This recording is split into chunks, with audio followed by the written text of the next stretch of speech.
पहली मंजिल से गिरकर जख्मी हुए 6 साल के बच्चे के लिए मसीहा बने सोनू सूद, इस तरह से की मदद। बॉलीवुड के दिग्गज अभिनेता सोनू सूद अपनी फिल्मों के साथ गरीब और जरूरतमंद लोगों की मदद करने के लिए हमेशा चर्चा में रहते हैं। उन्होंने लोगों की मदद का सिलसिला लॉकडाउन के दौरान शुरू किया था।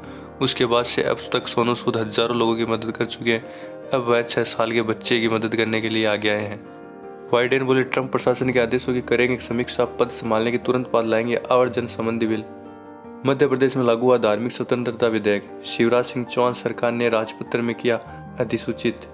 मध्य प्रदेश के गृह मंत्रालय ने राजपत्र में धार्मिक स्वतंत्रता विधेयक 2020 को अधिसूचित कर दिया है। सरकार के इस कदम से कथित लव जिहाद के खिलाफ सख्त कानून अब लागू हो गया है। फार्मर प्रोटेस्ट, सुप्रीम कोर्ट से दिल्ली की सीमाओं से किसानों को हटाने का अनुरोध। दिल्ली की सीमा पर धरना प्रदर्शन कर रहे किसानों को तत्काल हटाने के लिए सुप्रीम कोर्ट में याचिका देने वाले ऋषभ शर्मा ने हलफनामा दायर कर आंदोलन को शाहीन बाग मामले में उसके फैसले के खिलाफ भी बताया है। किसानों की आय दोगुना करने के प्रधानमंत्री के संकल्प को साकार करने के लिए बढ़ते कदम। उत्तर प्रदेश के किसान की आय दोगुनी करना योगी सरकार की सर्वोच्च प्राथमिकता है। सरकार इस दिशा में लगातार प्रयासरत है। यही वजह है कि लॉकडाउन के दौरान भी किसान हितैषी योजनाओं पर ब्रेक नहीं लगने दिया गया। चिड़िया से इंसान व इंसान से चिड़िया में बर्ड फ्लू के फैलने का खतरा बेहद कम है, लेकिन विशेषज्ञों का मानना है कि एहतियात बरतना बेहतर है। पाक के पूर्व राजनयिक ने माना बालाकोट एयर स्ट्राइक में मारे गए 300 आतंकी। पाकिस्तान के पूर्व राजनयिक आगा हिलाली ने एक टीवी शो में स्वीकार किया है कि 26 फरवरी 2019 को बालाकोट पर भारत द्वारा की गई एयर स्ट्राइक में 300 आतंकी मारे गए थे। ट्रंप बोले, बाइडेन की शपथ में नहीं जाऊंगा। स्पीकर बोली, पद छोड़िए नहीं तो महाभियोग चलेगा। पहली बार 30 दिन तक बाड़े में रहेगी कैपिटल। संसद में दंगा करने वाले की हो रही है पहचान, नौकरी से बाहर निकाले जा रहे हैं। कुपोषण के खिलाफ योगी सरकार ने छेड़ी जंग। यूपी में राशन की दुकान पर बटेगा फोर्टिफाइड चावल। लोग फोर्टिफाइड चावल का इस्तेमाल करें, इसके लिए योगी सरकार इस चावल की खूबियों का व्यापक प्रचार प्रसार भी करेगी। इस काम के लिए सभी जगहों पर स्थानीय जनप्रतिनिधि की मदद ली जाएगी। इस चावल की कालाबाजारी न हो, इसके लिए हर जिले में नोडल अधिकारी की नियुक्ति की जाएगी। बिहार में मालिक ने मजदूर की पीट कर हत्या की, 2 पर एफआईआर दर्ज।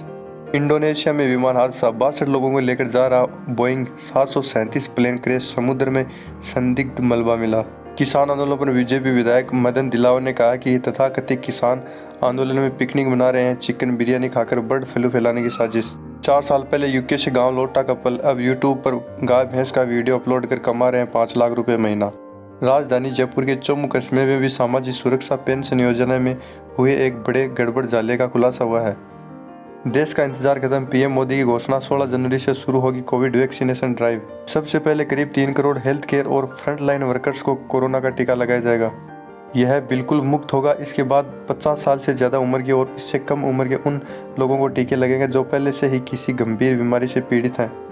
किम जोंग ने यूएस को बताया सबसे बड़ा दुश्मन। जो बाइडेन को चेतावनी, नीति नहीं बदली तो गंभीर होंगे परिणाम। नेताजी सुभाष चंद्र बोस की 125वीं जयंती मनाने के लिए बनी 85 सदस्यीय कमेटी। राज्यपाल जगदीप धनखड़ का बड़ा आरोप, बंगाल में पैर पसार रहा अलकायदा। दिल्ली में केंद्रीय गृह मंत्री अमित शाह से मुलाकात के बाद पश्चिम बंगाल के राज्यपाल जगदीप धनखड़ ने यह बयान जारी किया है कि उन्होंने कहा कि पुलिस का राजनीतिकरण हो चुका है। यहाँ माँ भारती के सपूतों को बाहरी कहा जाता है। मैंने गृह मंत्री को रिपोर्ट सौंपी है। बीजेपी का मिशन बंगाल, एक मुट्ठी चावल कार्यक्रम जिसका आज उद्घाटन करेंगे राष्ट्रीय अध्यक्ष जेपी नड्डा। वेस्ट बंगाल एक मुट्ठी चावल पश्चिम बंगाल की चुनावी राजनीति में बीजेपी का नया प्रयोग है। एक मुट्ठी चावल पश्चिम बंगाल के 70 लाख से ज़्यादा किसानों तक अपनी पहुंच बनाने का नया जरिया है और इस एक मुट्ठी चावल की कहानी आज उस वक्त शुरू होगी जब 9 दिसंबर के ठीक 1 महीने बाद यानी 9 जनवरी को आज बीजेपी का अध्यक्ष जेपी नड्डा दोबारा पश्चिम बंगाल में होंगे। दिल्ली की गाजीपुर मुर्गा मंडी अगले 10 दिन तक बंद, बर्ड फ्लू से निपटने के लिए सरकार का फैसला। ऑस्ट्रेलिया के खिलाफ मौजूदा टेस्ट सीरीज में टीम इंडिया खिलाड़ियों की चोटों से पहले से ही परेशान है और टीम को एक और बड़ा झटका। तीसरे टेस्ट मैच के तीसरे दिन रविंद्र जडेजा चोटिल हो गए। ऐसी ही न्यूज़ को देखने के लिए चैनल को सब्सक्राइब करें और ज़्यादा से ज़्यादा शेयर करें। धन्यवाद।